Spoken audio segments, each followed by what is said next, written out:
सीधे खंडवा की तस्वीर दिखाएंगे। सीएम शिवराज सिंह चौहान संबोधित करें। मेरी बहना है सारी उम्र हमें संग रहना है, फूलों का तारों का सबका कहना है। बोलो भारत माता की, भारत माता की, दादा धुनी वाले की, दादा धुनी वाले की। और मेरी लाडली बहनाओं की मंच पर विराजमान हमारे जिले की प्रभारी मंत्री बहन सुश्री उषा ठाकुर जी, मध्य प्रदेश सरकार के वन मंत्री और इसी माटी के लाल आदरणीय विजय शाह जी, हमारे यशस्वी सांसद जी, हमारे लोकप्रिय विधायक भाई देवेंद्र जी, राम डागोरे जी, नारायण जी, मंच पर विराजमान हमारे सभी वरिष्ठ नेता साथी पदाधिकारीगण, हमारी मेयर बहन भी और जिला पंचायत की अध्यक्ष बहन भी यहां बैठी है, मंचासीन सभी वरिष्ठ नेता साथी पदाधिकारीगण और मेरी प्यारी बहनों और थोड़ी संख्या में उपस्थित मेरे भाइयों, आप सबको दोनों हाथ जोड़ के मैं प्रणाम करता हूं, आप सबको नमस्कार करता हूं। आज खंडवा की इस पवित्र धरती पर मेरी बहनों ने जैसा भावभीना स्वागत किया है, 1 लाख चिट्ठियां आपने मुझे लिखी है, राखी के कच्चे धागे से मुझे बांधा है। मैं अपनी सब बहनों को, मेरी सभी बहनों को यह विश्वास दिलाता हूं कि आपने मेरे प्रति जो विश्वास व्यक्त किया है, मेरी बहनों, जान भले ही चली जाए तुम्हारे विश्वास को कभी टूटने नहीं दूंगा। मेरी जिंदगी का एक मकसद है अपनी बहनों की जिंदगी में परिवर्तन लाना। मेरी बहनों, मैं अपने भाइयों से भी कहना चाहता हूं, भारत की धरती पर बहनों का बहुत आदर मान और सम्मान था, लेकिन एक जमाना ऐसा आ गया कि बेटियां पैदा ना हो जाए, ये बात कही जाने लगी। बेटे का जन्म हो तो मिठाइयां बांटी जाए, और बेटी अगर पैदा हो जाए तो मां का चेहरा भी उतर जाए, जैसे बेटी नहीं हो गई हो, आफत हो गई हो। मेरी बहनों, ये जब हालत में देखता था, अपने गांव में मैं देखता था, तो मेरे मन में दर्द होता था, तकलीफ होती थी। मैं कहता था, हे भगवान, एक ही मां की कोख से बेटा भी पैदा होता है, बेटी भी जन्म लेती है, फिर बेटी के साथ भेदभाव क्यों किया जाता है? ये बात कहते थे कि बेटा तो घर का दीपक होता है, सहारा होता है। अब बुढ़ापे में वो सहारा बनेगा कि लठ देगा, इसका कोई ठिकाना, बेटे ही चाहिए। मैं एक बात कहना चाहता हूं, बेटा क्या करेगा बुढ़ापे में मुझे, लेकिन बेटी अपनी मां और पिता को नहीं भूल सकती, अपने मायके को नहीं भूल सकती। लेकिन इसी धरती पर हमने बेटियों का निरादर किया और हालत इतनी खराब हो गई मेरी बहनों कि अगर पहले पता चल जाए कि बेटी वाला है तो बेटी को पेट में ही मार दो। पता है कि नहीं? सही बात है कि नहीं? कोख को कत्ल खाना बना दिया गया, कत्ल खाना बना दिया, और इसका परिणाम यह हुआ कि बेटियां कम पैदा होने लगी, बेटे ज्यादा पैदा होने लगे, और एक हालत यह हो गई कि 1000 बेटों पे केवल 900 बेटियां पैदा होती थी, और तब मेरी आत्मा रोती थी। मैं कहता था, हे मेरे भगवान, वो दिन कब आएगा कि बेटी के पैदा होने पर भी खुशी मनाई जाए। और इसलिए आज मैं अपनी सब बहनों को बताना चाहता हूं, मैंने लाडली लक्ष्मी योजना क्यों बनाई? क्योंकि एक सभा में मैं बोल रहा था कि बेटी को आने दो, बेटी के बिना दुनिया नहीं चल सकती, बेटी है तो ही कल है, बेटी नहीं बचाओगे तो बहू कहां से लाओगे, बेटी नहीं होगी तो बहू भी नहीं मिलेगी, दुनिया नहीं चलेगी। लेकिन जब मैं ये कह रहा था तो एक बूढ़ी अम्मा उठ गई और कहने लगी, बड़ी बात कर रहे हो, बेटी को आने दो, बेटी आई और बड़ी हो गई और हमने शादी की तो दहेज का इंतजाम क्या तू करवाएगा? बड़ी बात करने आ गया, बेटी को आने दो। तब मेरी बहनों, मेरे मन में यह बात आई कि भाषण से कुछ नहीं होना रे शिवराज।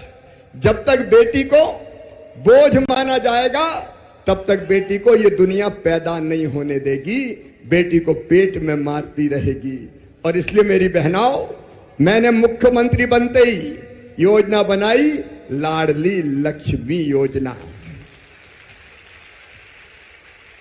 और उस योजना में तय किया कि बेटी अगर पैदा होगी तो पैदा होते ही उसके नाम से बचत पत्र खरीद कर रख दूंगा सरकार की तरफ से।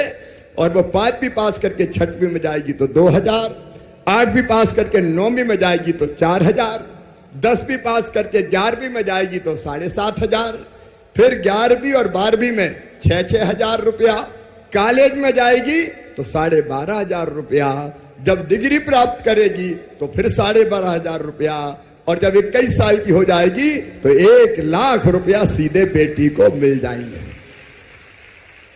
आप बताओ, ऐसी योजना पहले कोई ने बनाई थी क्या? अरे बोल के बताओ बहनों, बनाई थी क्या? लाडली लक्ष्मी योजना, ताकि मेरी बेटियां, मेरी भांजियां सुरक्षित रह सके, बच सके। और उसके बाद मेरी बहनों, हमने तय किया कि शादी को बोझ क्यों रहने देता है शिवराज? अरे मुख्यमंत्री बन गया, सब बेटियों की शादी तू ही करवा सरकार की तरफ से। तो मुख्यमंत्री कन्यादान और निकाह योजना बना के हमने बेटियों की शादी करवाना शुरू कर दी। तो बेटियों की शादी की योजना मैंने बनाई। मेरी बहनों, आज मैं दिल की बात तुमसे कहना चाहता हूं। ये अमृता बैठी है मेयर, हमारी जनपद जिला पंचायत के अध्यक्ष बैठी है, कई सरपंच बनी, कई पार्षद बनी। ये कैसी बनी तुम्हें पता है? पहले नहीं बनती थी। पहले बहनों को चुनाव नहीं लड़ने दिया जाता था। पहले तो भाई चुनाव लड़ते थे, साहब। चुनाव कौन लड़ेंगे? साहब लड़ेंगे। और बेटी क्या करेगी? बहन बोले रोटी बनाएगी, 50 आदमियों का खाना बनाओ, तो बेल रही रोटी, साहब चुनाव लड़ रहे। बहनें घर से ही नहीं निकलती थी। तो मैंने क्या किया तुम्हें पता है? मैंने तय किया कि चुनाव में आधी सीटें केवल बहनों के लिए रिजर्व करूंगा, ताकि वहां भाई चुनाव ही नहीं लड़ सके, बहनें चुनाव लड़े। बताओ मैंने अच्छा किया कि नहीं किया? जोर से बताओ, अच्छा किया कि नहीं? और इसलिए अब अपनी बहनें चुनाव लड़ लड़ के जीत के आ रही है, आधी से ज्यादा, क्योंकि आधी सीटें तो पक्की थी। कई जहां भाई खड़े हुए वहां भी बहनें खड़ी हो गई और भाइयों को हरा हरा के आ गई, जीत गए। तो चुनाव लड़ने लगी तो थोड़ी ताकत मिली कि नहीं नारियों को? अरे मिली कि नहीं? बताओ आज भैया से सही बात। और इतने ही नहीं किया मैंने, एक काम और किया कि शिक्षक मास्टर जैसी भर्तियां होगी तो उसमें भी 50% भर्ती केवल बेटियों की करूंगा, ताकि बेटियां नौकरियों में जाए। और पुलिस में पहले बेटी नहीं होती थी। जो हमारी बड़ी उम्र की बहनें बैठी है, कभी बेटियों को पुलिस की ड्रेस में देखा है क्या? पहले नहीं होती थी। लेकिन थाने में अगर कोई बहन को रिपोर्ट लिखाने जाना हो और वहां आदमी हो, तो बताओ ढंग से रिपोर्ट लिखा सकती हो क्या? और इसलिए मैंने तय किया कि देखो भैया, अब देखो 30% भर्ती पुलिस में बेटियों की होगी, 30% बेटियां पुलिस में भरूंगा। अब देखो वो खड़ी बेटी यूनिफॉर्म में, ये पहले ऐसा नहीं होता था। पहले तो भैया ही लोग दिखते थे पुलिस में। अब मेरी बेटियां बंदूकें ले लेके घूमती है और कई बार अपराधियों के दिमाग भी ठिकाने लगाने का काम करती है। कई तरह की चीजें करी मैंने। एक चीज और की मैंने, प्रॉपर्टी अगर खरीदना होता था तो भैया के नाम, पतिदेव के नाम खरीदी जाती थी। कोई पत्नी के नाम जमीन खरीदता क्या था? क्या बताओ? अरे खरीदता क्या? मैंने तय कर दिया कि अगर मेरी बहनों के नाम जमीन खरीदोगे तो 1% केवल स्टाम्प शुल्क लगेगा, बाकी शुल्क नहीं देना पड़ेगा। अब इसका परिणाम क्या हुआ कि पतिदेव पत्नी के नाम से जमीन खरीदने लगे कि जाके नाम खरीदेंगे तो शुल्क कम लगेगा तो बहनों के नाम जमीनें आना शुरू हो गई, संपत्ति आना शुरू हो गई। बोलो मैंने अच्छा किया कि नहीं किया? जरा जोर से बताओ, सब अच्छा किया कि नहीं किया? और कई चीजें करी। एक, अब कोई भी प्रधानमंत्री जी ने किया, आवास कोई बनेगा तो केवल भैया के नाम नहीं बनेगा, पति पत्नी दो ही के नाम होंगे। अभी हम पट्टे बांट रहे हैं। सुनो मेरे गरीब बहनों और भाइयों, मध्य प्रदेश की धरती पर हमने तय किया है किसी गरीब को जमीन के बिना नहीं रहने दूंगा, रहने की जमीन का मालिक बनाऊंगा। अच्छा एक बात बताना सर, मेरी बात समझ में आ रही सबके? सब बताओ, सबके समझ में आ रही है? देखो, अगर भगवान ने इस धरती पे पैदा हुआ है तो रहने की जमीन होना चाहिए कि नहीं होना चाहिए? कई के पास है ही नहीं, कई के पास तो बंगले पे बंगले जरे और कई टपरिया में पड़े। और इसलिए ये फैसला है मेरा, आज भी कई लोगों को पट्टे दे रहा हूं, जमीन के पट्टे, रहने की जमीन के पट्टे, कि मध्य प्रदेश की धरती पर हर गरीब का रहने का जमीन का टुकड़ा होगा, बिना जमीन के नहीं रहेगा। एक क्रांति लाना है। अरे टपरिया में पड़े हर कोई डंडा लेके आ गया, आज हटा देंगे, कल हटा देंगे, परसों हटा देंगे। भगवान ने पैदा कर दिया तो क्या करे? क्या रहने की जगह नहीं रहेगी? ये नहीं होगा। और वो पट्टा भी बहन पति पत्नी दोनों के नाम करूंगा, और धीरे धीरे मकान भी बनवाएंगे सबके। लेकिन मेरे मन में बड़ी कसक थी। इतना करने के बाद भी मुझे लगता था, आज मैं तुम्हें बता रहा हूं मैंने योजना कैसे बनाई है। मुझे लगता था कि मेरी बहन गरीब है, गरीब घर में पैदा हुई या निम्न मध्यम वर्गीय परिवार में पैदा हुई, 5 एकड़ से कम जमीन, छोटे से किसान के घर, उसकी पत्नी है, कई बार 1000 रुपया की जरूरत पड़ गई तो बताओ पैसा मिल पाते थे क्या? मैं अपनी बहनों से, गरीबों से पूछता था तो मिल पाते थे क्या? मजबूर हो जाती थी, इससे उधार ले लो, उससे उधार ले लो। कई बार मायके जाना है तो इच्छा होती थी, मायके जा रहे हैं तो भैया के बेटा बेटी को थोड़ी बहुत मिठाई रख ले, लेकिन मजबूरी होती थी, पास में पैसा नहीं है। और पतिदेव से अगर मांगे कि लाओ मायके जा रही हूं, मुझे 1000 रुपया तो दे दो, तो कई बार वो कहते थे कहां से ले आऊं, नहीं है मेरे पास, जब देखो तब पैसे ही मांगती रहती है। बोलो सही बात है कि नहीं? अरे सही है कि नहीं? भैया जानता है सबकी बात। और इसलिए मेरे मन में बड़ी तकलीफ थी, क्या करूं? ऐसा कुछ कर शिवराज। अंदर से आवाज आई मेरी, अरे मुख्यमंत्री बन गया तू, ऐसा कुछ कर कि इन बहनों को कोई के सामने हाथ ना फैलाना पड़े, छोटे मोटे पैसों के लिए हाथ ना फैलाना पड़े मेरी बहन। और इसलिए मैं सोचता रहा क्या करूं, क्या करूं, क्या करूं। एक दिन रात भर जगा, मैं सही किस्सा सुना रहा हूं, रात भर जगा मैं और सोचता रहा कि योजना कौन सी बनाऊं। तो मेरे दिमाग में एक ही आई कि देख रे शिवराज, भैया तो तू भी है अपनी बहनों का, मेरी एक नहीं, मेरी तो सब बहनें हैं। बोलो हो कि नहीं मेरी बहन? सब जोर से बताओ, हो कि नहीं? सगी हो कि सौतेली? सब मेरी सगी बहनें हैं। तो भैया बताओ, जब राखी बंधवाता तो बहनों को पैसा देता कि नहीं देता? देता है, पैसा देता है, कपड़े देता है, कोई सामान देता है। लेकिन भैया केवल एक बार देता, सावन के महीना में एक बार देता है। तो मुझे लगा एक बार देने से काम नहीं चलेगा रे, एक बार के पैसा साल भर थोड़ी पूरेंगे। तो फिर दिल में ये बात आई, एक बार नहीं, हर महीना दे, हर महीना दे, हर महीना दे। और रात भर जगने के बाद सवेरे 4 बजे मैंने तुम्हारी भाभी को जगाया, वो तो सो रही थी। अरे मैंने कहा उठो जरा। तो बोले क्या हो गया, ना खुद सोते हो ना मुझे सोने देते हो, काहे की नेतागिरी है ये? मैंने कहा आज नेतागिरी नहीं, आज काम की बात कर रहा हूं। बोले क्या काम की बात कर रहे हो? मैंने कहा मेरे मन में ये आया है कि मैं 1000 रुपया महीना मेरी हर मध्य प्रदेश की मेरी गरीब बहना को दे दूं तो उसकी जिंदगी संवर जाएगी, 1000 रुपया महीना मिलेगा। और फिर मैंने अफसर बुलाए सवेरे कि भाई 1000 रुपया देना है हर महीना। तो कहने लगे क्या कर रहे हो सर, मर जाएंगे, खजाना खाली हो जाएगा, आपके कितनी बहनें? अरे मैंने कहा 1-1.5 करोड़ होगी कम से कम, इससे कम थोड़ी होने वाली। बोले सर 1 करोड़ बहनें अगर है और 1000 महीना दिए तो बताओ एक बहन को साल भर में कितने देने पड़ेंगे? बताओ ना, 12,000। तो 1 करोड़ बहनों को अगर मिला लें तो कितने हो जाएंगे? 12,000 करोड़ रुपया होंगे। 12,000 करोड़। तो मैंने कहा भैया 12,000 करोड़ लगे, चाहे 14,000 करोड़ लगे, चाहे 16,000 करोड़ लगे, चाहे कुछ भी हो जाए, मामार ये भैया तो बहनों को पैसा देगा 1000 रुपया महीना। और बना डाली मैंने योजना। चिंता मत करना, पैसे का इंतजाम कर लूंगा।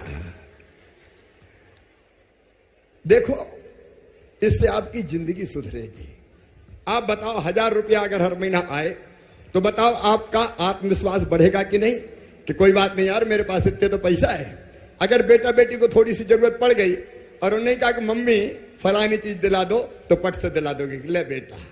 बेटा ने दूध मांगा, बेटा ने कोई और चीज मांगी, बेटी ने मांगी, इंतजाम हो जाएगा। पैसा अगर हाथ में होता, देखो ये सच्चाई है, ये सच्चाई है, सारी दुनिया जानती है कि पैसा हाथ में होता है तो इज्जत भी बढ़ती है। बताओ बढ़ती कि नहीं बढ़ती? अब देखो 1000 रुपया महीना आएगा तो सासू जी भी सोचेगी, बहू को 1000 रुपया महीना तो मिल रहे हैं, तो कहेगी बहू की रोटी में भी घी चुपड़ दो रे। सही बात है कि नहीं? अरे बोलो मेरी बहनों, मैं भाषण थोड़ी दे रहा हूं, बात कर रहा हूं। सही है। और देखो हर परिवार को मिलेगा। परिवार मतलब पति पत्नी और उनके बच्चे, ये एक परिवार। अगर एक घर में 2 बहुएं हैं तो दोनों को मिलेगा, 3 हैं तो तीनों को मिलेगा, बड़ी को भी, मंझली को भी, संजली को भी और छोटी को भी। भैया कोई भेदभाव थोड़ी कर सकता है। सही बात है कि नहीं? भैया कोई भेदभाव नहीं कर सकता। और आप बताओ 2 ही बहू हुई तो साल भर में आएंगे 24,000 रुपया आएंगे कि नहीं? और सासू जी बूढ़ी हुई तो उनकी पेंशन अभी 600 है, वो भी बढ़ा के 1000 रुपया कर दूंगा। तो फिर सास को कितने मिलेंगे? उसको भी 12,000 मिलेंगे। तो बहू भी सोचेगी जरा सोते समय माता जी के पांव भी दबा दूं थोड़ी देर। तो बताओ सास बहू का प्रेम बढ़ जाएगा कि नहीं? अरे बताओ बढ़ जाएगा कि नहीं? और एक बात और सुन लेना, कभी पतिदेव को पैसे की जरूरत पड़ी तो मुझे पूरा विश्वास है बहनें थोड़ा बहुत बचा के भी रखेंगी, क्योंकि बहन होती है कि थोड़े बहुत बचा के धर लो। सही बात है जी? और पतिदेव को जरूरत पड़ी, पैसा कहीं मिले नहीं, चेहरा उतर गया और मुंह लटकाए घर आए और तुमने पूछा कि क्या बात है जी, आज बड़े उदास हो, बात क्या हो गई? वो कहेंगे क्या करूं, पैसे की जरूरत थी, कहीं मिले ही नहीं रहे। तो पट कहोगी पप्पू के पापा जेल ले जाओ, मेरे पास रखे हैं। तो घर की जरूरत भी पूरी हो जाएगी कि नहीं हो जाएगी? मेरी बहनों, ये जिंदगी बदलने की योजना है, अपनी बहनों की जिंदगी बदलने की योजना। और इसलिए मैं दिन रात लगा हूं कि मेरे बहनों के आवेदन भर जाए। अभी कौन कौन ने आवेदन भरे, हाथ उठाओ जरा।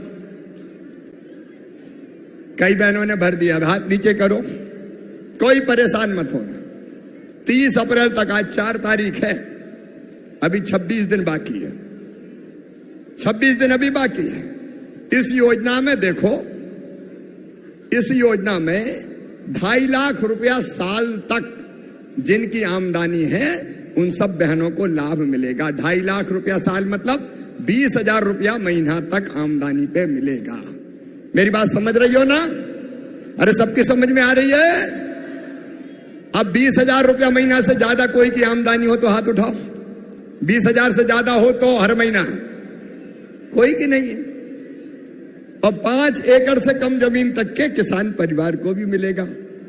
जिनकी 5 एकड़ तक जमीन है उन परिवार को भी मिलेगा। जो इनकम टैक्स नहीं देते उनको मिलेगा। बात समझ रहे हो ना मेरी? तो मोटे तौर पर जिनके पास 4 पहिया मोटरसाइकिल स्कूटर चलेगा, लेकिन जिनके पास 4 पहिया वाली गाड़ी है उनको नहीं मिलेगा, क्योंकि वो तो पैसा वाले हैं। उनको 1000 रुपया से क्या, सही बात है कि नहीं? उनको नहीं मिलेगा। तो कुल मिला के 23 से लेके 60 साल तक की उम्र की इन परिवार की सब बहनों को मिलेगा। और एक बात सुनना, 30 तारीख तक भी कोई रह गई तो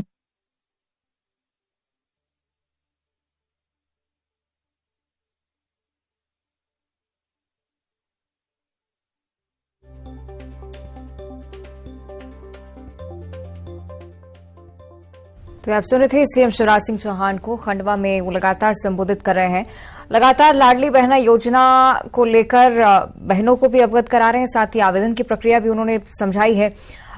सिलसिलेवार हर तथ्य सामने रखकर इस बारे में जिक्र कर रहे हैं कि कैसे लाडली बहना योजना हर एक महिला को लाभान्वित करने वाली योजना है, कैसे इसकी उत्पत्ति हुई, कैसे जन जन तक पहुंचने के लिए जन आंदोलन के रूप में इस योजना को जमीनी स्तर पर उतारने का काम किया जा रहा है।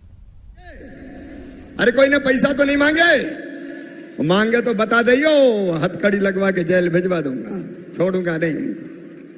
आपको कुछ नहीं करना। अगर सिग्नल कहीं नहीं है और दूसरे गांव जाके भी तुम्हें ले जाके करवाना पड़ी केवाईसी, तो गाड़ी भी किराए से करवा के भेजूंगा, तुम्हारा पैसा नहीं लगने दूंगा, ताकि बहनों को कोई परेशानी और दिक्कत ना हो। अप्रैल में फॉर्म भरे जाएंगे, मई में जांच होगी और जून में 10 जून से पैसा खाते में आना शुरू हो जाएगा। हर महीने पैसा 10 तारीख को सीधे खाते में आएगा। बोलो अच्छी योजना है कि नहीं? जोर से बताओ, अच्छी योजना है कि नहीं? ये अपनी जिंदगी बदलने की योजना है। तो मेरी बहनों, इसलिए मैं मर मर के काम कर रहा हूं दिन रात, सब बहनों के भरा जाए, वो जल्दी दिन आ जाए कि मेरी बहनों के पास पैसा पहुंच जाए तो उनकी जिंदगी भी संभल जाए, उनकी जिंदगी भी संवर जाए। मेरी बहनों, तुम भी सब जुटो काम में। कोई का नहीं भरवाए तो फॉर्म भरवाओ।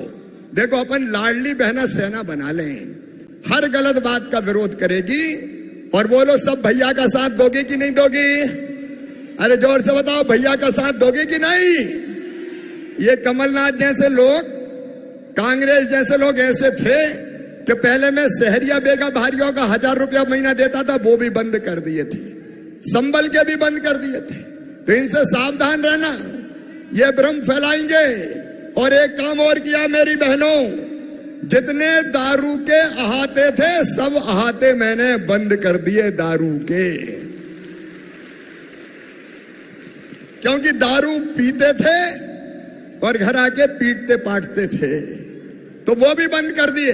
तो बहनों की जिंदगी बेहतर बनाने में भैया कोई कसर नहीं छोड़ेगा। मुझे भी अपनी सब बहनों का साथ चाहिए। बोलो, सब बहनों का साथ मिलेगा?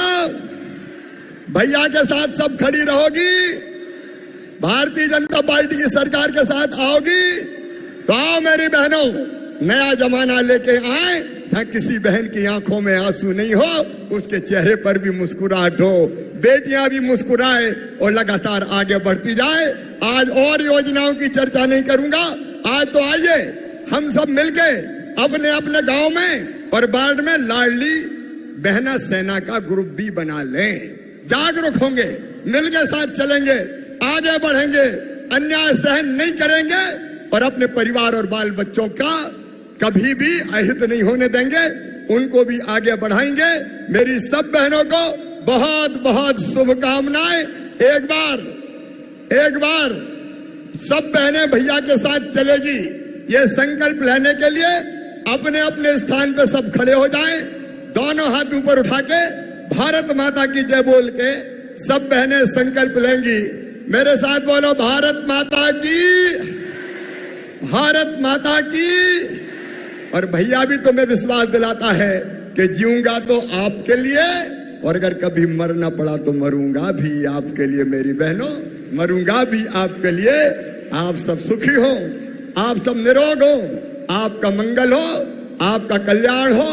बहुत बहुत धन्यवाद, प्रणाम, नमस्कार। और एक बार फिर मेरे साथ गाओ, फूलों का तारों का सबका कहना है, 1000 में मेरी बहना है, सारी उम्र हमें संग रहना है। फूलों का तारों का सबका कहना है, 1000 में मेरी बहना है। सब बहनों को प्रणाम। आज एक मुख्यमंत्री नहीं बल्कि बहनों के भाई ने जो संवाद किए हैं, यकीनन ऐसा भाई बहन का प्यार, ये एक नया रिश्ता